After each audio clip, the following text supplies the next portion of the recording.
Papo Cabeça, como comunicar saúde. Hoje eu recebo Natália Cuminali. Ela é jornalista, especializada em saúde, com mais de uma década de atuação na área.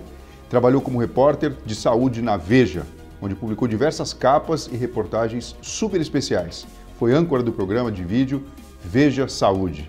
Ganhou diversos prêmios ao longo da sua carreira, fez cursos de novas fronteiras nos cuidados com a saúde, de residência em jornalismo de saúde e de gestão e inovação. Natália Cuminali é criadora do canal Futuro da Saúde, um canal de informação sobre os desafios da saúde, realiza projetos customizados na área da saúde e ainda atua como palestrante e mediadora. Muita coisa, né? Bom, vamos ver tudo isso e da maneira como ela pensa esse assunto tão importante e necessário que levar o conhecimento de saúde para você. Começa agora o programa Olho Clínico com o Dr. Fernando Gomes.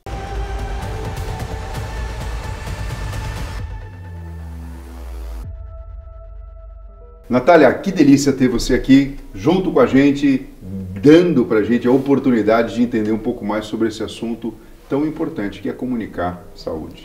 Doutor Fernando, queria te agradecer demais pelo convite. É um prazer enorme estar aqui justamente para debater esse tema que é importante, é relevante, que tem mudado muito, né? A gente falar de comunicação e falar de saúde, acho que você sente isso na prática também, então eu tenho certeza que vai ser um papo muito bom. Eu sinto porque eu vejo aqui a conjunção de pensamento, de missão, de entrega, né?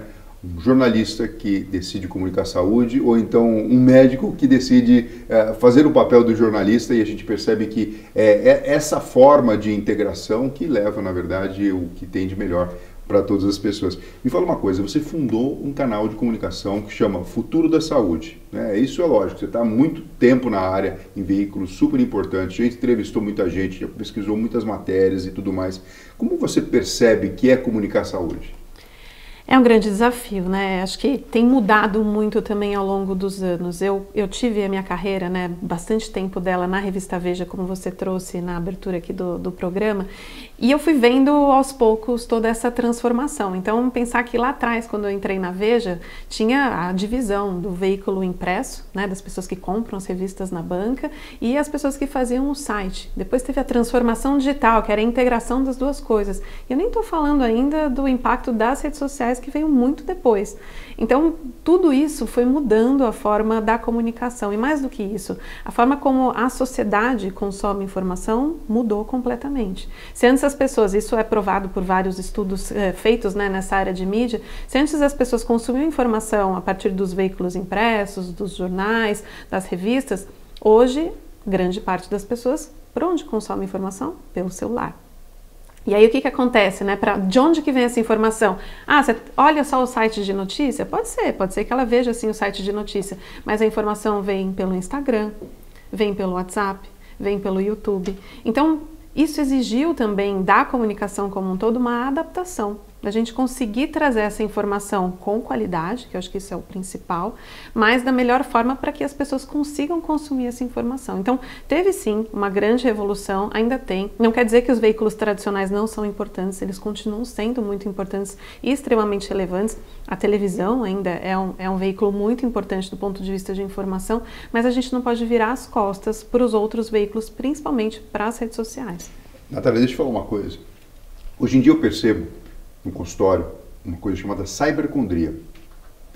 Isso atrapalha muitas vezes o relacionamento médico-paciente, atrapalha o diagnóstico, atrapalha o tratamento. Por outro lado, representa uma busca de autoconhecimento da pessoa. Então, assim, por esse lado eu vejo como uma coisa potencialmente positiva. Então, o que acontece? A pessoa tem alguns sintomas, um ou dois, tem uma preocupação, não chego a dizer que é uma ansiedade, mas tem uma preocupação, ela livremente vai, por exemplo, em algum veículo, em alguma forma de fazer uma busca ampla. Então joga lá os sintomas, o que devo ter? E, enfim, essa informação vem, né? Então, até tem uma piadinha, fala, olha, a pessoa pegou e fez o diagnóstico no Dr. Google. Sim. Daí quando ela quer uma segunda opinião, vai no Dr. Yahoo, e assim sucessivamente.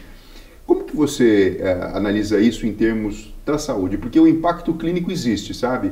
É importante a gente entender que muitas vezes o que acaba sendo quantificado, elencado como prioridade, aparece ali no começo, né? Porque a pessoa geralmente que tem isso, ela quer a informação rápida. São as notícias e as informações mais chocantes. Então ela vê uma nodulação na cabeça, pronto, já fala que é tumor. Entende? Já interioriza isso para si. Quem nunca pesquisou no Google o resultado de um exame? É lógico.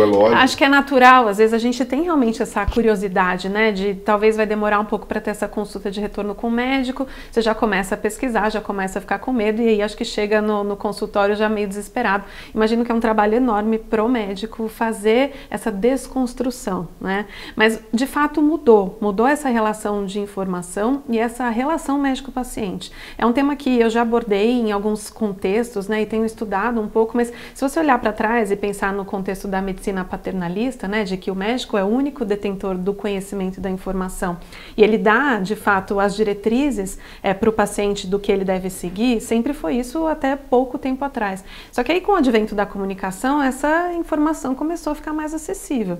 Ou seja, primeiro pelo Dr. Google, hoje em dia você faz essas consultas pelo ChatGPT.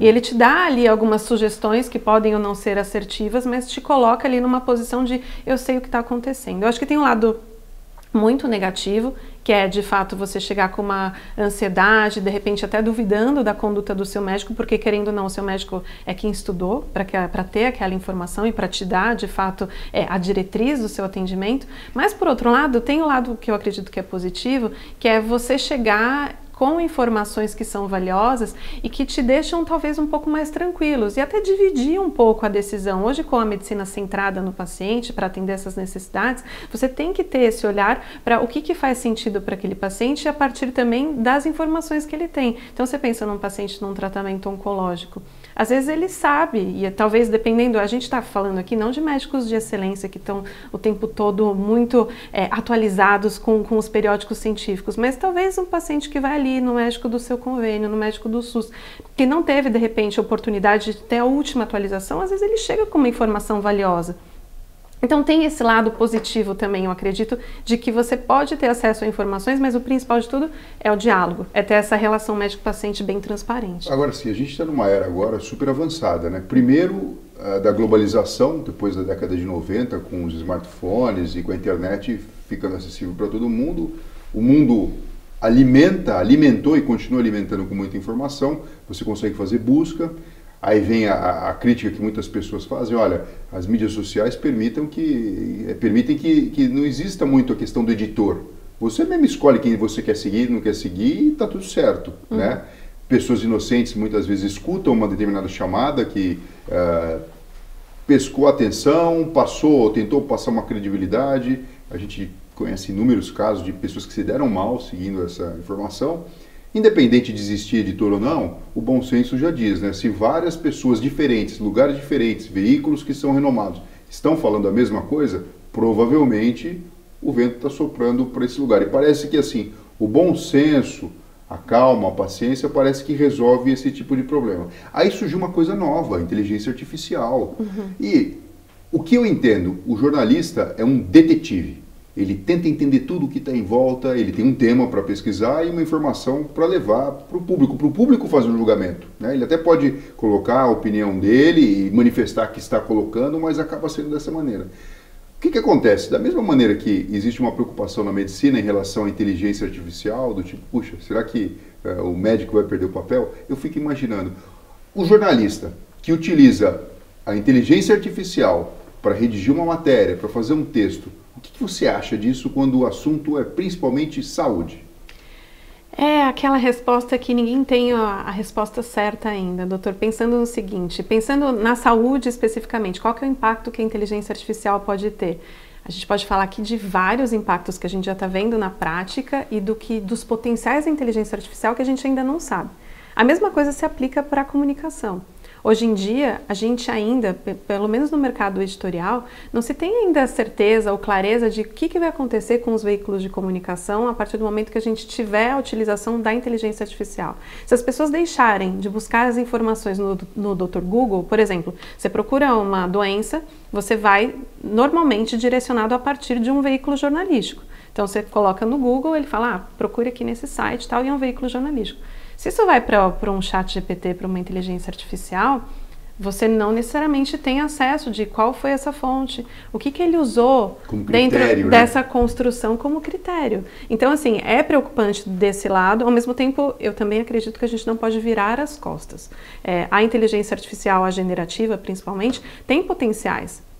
Ela pode, de fato, ajudar a gente a agir mais rápido, então você precisa escrever um texto e aí tem ali algumas coisas que ele consegue trazer de elementos, justamente para ajudar na criatividade. Tem gente que fica travado na hora de escrever, isso pode ajudar. Você consegue hoje, com algumas versões mais avançadas das generativas, pedir a fonte. Então, outro dia, eu preciso lembrar de um número que eu já ouvi falar, que o conhecimento científico se multiplica em X vezes não sei o quê. E eu não lembrava, eu só lembrava que existia isso. Aí eu perguntei para o ChatGPT. Qual a referência? E aí ele me deu, e aí depois ele deu a referência. Então, assim, isso pode ajudar em processos, mas assim, o impacto de longo prazo, não dá para ter certeza. Você sabe que na medicina baseada em evidência, existe essa preocupação em classificar o que sei lá, um estudo duplo cego, randomizado, vai trazer uma informação muito mais valiosa ou pesada do que a opinião de um especialista, né? Um relato de caso, uma série de casos, enfim, assim sucessivamente. Conforme o tempo foi passando e muitas publicações são feitas ao redor do mundo, o conhecimento ele foi sendo então consolidado. Aquilo que eu falei para você, tem vários lugares, vários pontos do mundo diferentes soprando no mesmo sentido. Aí surge a ideia de revisão sistemática, de meta-análise. Então, assim, tem muitos médicos hoje em dia que são especialistas em meta-análise, e que é super importante, né? Então, assim, juntando trabalhos com critérios, de uma maneira extremamente organizada, o que a ciência diz. Então você consegue potencializar de um estudo que você conseguiria fazer com 100 mil pacientes, de repente 20, 30, 40 mil pacientes e trazer uma resposta. E é muito bacana isso para nortear numa reunião científica entre médicos. Mas eu particularmente penso o seguinte: não adianta eu utilizar estatística, mesmo uma meta-análise, para conversar com o meu paciente, em qual eu vou ser o cirurgião. Então, se eu não tiver um papel de pesquisador com a minha própria casuística, veja, você não precisa estar no mundo acadêmico não. Isso é a prática clínica de qualquer médico, e pode ser o médico mais simples do universo. Você tem que ter uma estatística. Olha, de tantos pacientes que eu atendo, tantos eu acerto o diagnóstico, tantos de fato tiveram um bom tratamento, um bom desfecho. E você pode oferecer esses números, e esse número vai ser muito personalizado, intocável pela inteligência artificial e não vai abalar essa relação médico-paciente, desde que sinceramente exposto e conversado, impactando então a decisão e a própria medida terapêutica a ser tomada. Então, assim, ajuda, eu acho que no futuro, hoje em dia muito trabalho, meta-análise é publicada com o trabalho de muitos intelectuais. Daqui a pouco não precisa disso, você coloca ali numa inteligência artificial, ela mesma vai fazer o rastreio e verificar os trabalhos ao redor do mundo publicados. Então, assim, isso é pesquisa? Sim, é pesquisa, é importante, sim. Só que a pesquisa de verdade, feita mesmo, com o intuito de trazer informações para alimentar um banco de dados, continua existindo. O olhar humano, eu acho que isso vale como comentário, ainda é insubstituível, a experiência é insubstituível, mesmo para um jornalista quando vai construir uma reportagem, você escuta múltiplas fontes, e essas fontes, elas são fontes primárias. A inteligência artificial está buscando a partir do quê? De algo que já foi escrito. É diferente de eu te entrevistar sobre algo que você faz, que você tem o seu conhecimento e você está compartilhando comigo a partir disso. Então, assim, a gente não consegue ainda substituir a nossa experiência humana, a nossa tendência de fazer as análises, de saber ouvir as fontes, e isso é muito importante, assim, a gente não pode virar e falar, não, agora a gente vai consumir tudo a partir de inteligência artificial e vamos confiar nisso. Não, ainda vai demorar muito. Ô, Natália, é que nem quando aparecer aqueles programas de televisão, de auditório, que um número muito difícil vai ser apresentado, né? Ou um mágico, ou um equilibrista, fala, pessoal, atenção, isso é maravilhoso, mas não faça em casa. A nossa missão, e sempre acaba sendo o discurso final, é, no seu caso especial, se de fato você tem uma dúvida em especial, consulte um especialista. Sem dúvida. Porque a via final é sentar com um indivíduo que tem uma formação, que tem uma certificação e que possa, de alguma maneira, construir personalizadamente uma realidade para aquela pessoa, não é verdade? Sem dúvida. E acho que outra dica importante nessa era de influenciadores é também saber quais são os influenciadores que você confia, né? Porque ter boa oratória não significa ser bom influenciador. Era isso que eu ia te perguntar. O que você acha que falta em termos de comunicação em saúde?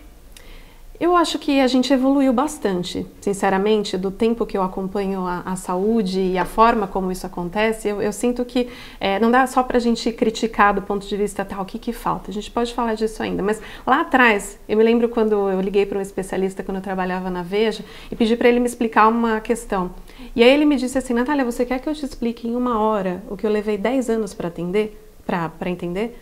Aí eu falei, quero, doutor. Mas no passado, isso era um clássico, né? Porque era difícil você traduzir o seu conteúdo, traduzir o seu conhecimento. Cada um tinha aquela sua informação e ficava com ela. Óbvio que ele acabou não virando minha fonte, sim, né? Mas claro, depois disso, e acho que até inclusive com a pandemia, a gente viu muito a necessidade da sociedade de ter acesso às informações e de ter muita gente traduzindo essas informações do ponto de vista que fiquem palatáveis para as pessoas.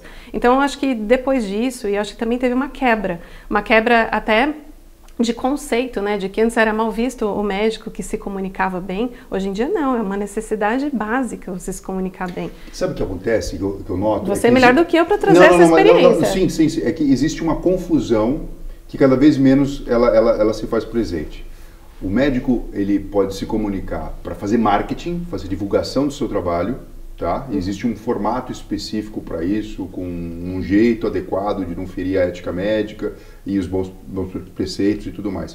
E existe comunicar saúde, que você não quer mais paciente, não é isso que você não está querendo turbinar o seu negócio do ponto de vista clínico, você quer levar a informação para frente. Então, a partir do momento que a gente entende isso, né, é lógico que pode ter uma interface, é meio que óbvio, mas você entende isso, a coisa fica bem diferente e bem organizada.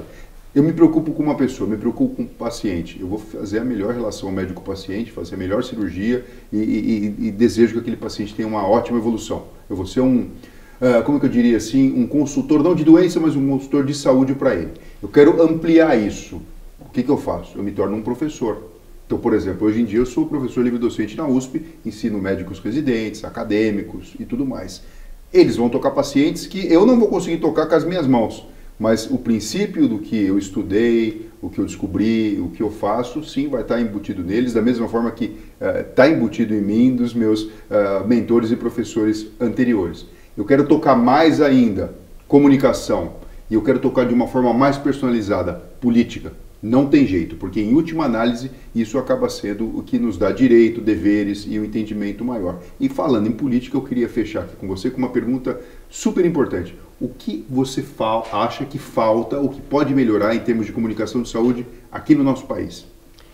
Eu acredito que em termos de comunicação de saúde, a gente ainda tem grandes gargalos. Gargalos no sentido de mais transparência, principalmente. A gente tem um sistema único de saúde, o nosso SUS, que é louvável, né? A gente não dá para questionar o acesso que o SUS, apesar das suas falhas, dá para a nossa população. Lembrando que 25% da nossa população utiliza os planos de saúde e todo o restante a gente tem tudo dentro do SUS, mas ao mesmo tempo a gente não tem talvez tanta transparência. Como estão as filas? Muito se falou do que aconteceu pós-pandemia, dos gargalos, das pessoas que demoraram para fazer exame, para fazer diagnóstico. Então, a gente precisa de mais transparência. Eu estou trazendo aqui dentro do SUS como um dos contextos, mas a saúde suplementar, os convênios médicos também precisam ter mais transparência. E essa transparência, ela acontece a partir do momento que você tem essa tradução da informação. Não adianta você entrar e ver um monte de gráfico. Um gráfico numa tabela. Olha, né, o que está acontecendo. Tá, mas como você traduz? Às vezes as pessoas contratam um convênio, elas não têm ideia do que elas têm acesso, do que elas têm direito. Às vezes uma pessoa está no SUS e ela não sabe direito como que vai acontecer essa jornada dela, ou de repente ela tem um diagnóstico, mas ela não sabe exatamente para onde ir. Então, assim, ter esse direcionamento é importante, e a comunicação, e aí pensando na comunicação como um todo, tem um papel fundamental. A gente pode citar vários exemplos. Vacinação, a gente teve queda de cobertura vacinal num momento super crítico, que agora está retomando depois de algumas campanhas. Então, a gente tem um potencial de utilizar a comunicação para melhorar a saúde do nosso país. Natália, muito obrigado pela sua participação. É um tema que de fato é apaixonante, né? Eu fico muito feliz de estar sentado na sua frente, que também ama comunicar saúde, assim como eu. A gente é suspeito, né? Eu amo também. Queria te agradecer demais pelo convite. Foi um prazer enorme estar aqui. Muito obrigado, Natália. Pessoal, a gente fica por aqui. Por favor, dê o seu like, escreva seu comentário, sua dúvida, sua sugestão. Compartilhe esse vídeo com o maior número de pessoas possíveis. Pessoas instruídas vivem melhor e em saúde isso é uma lei universal. Beijo no coração e até a próxima semana.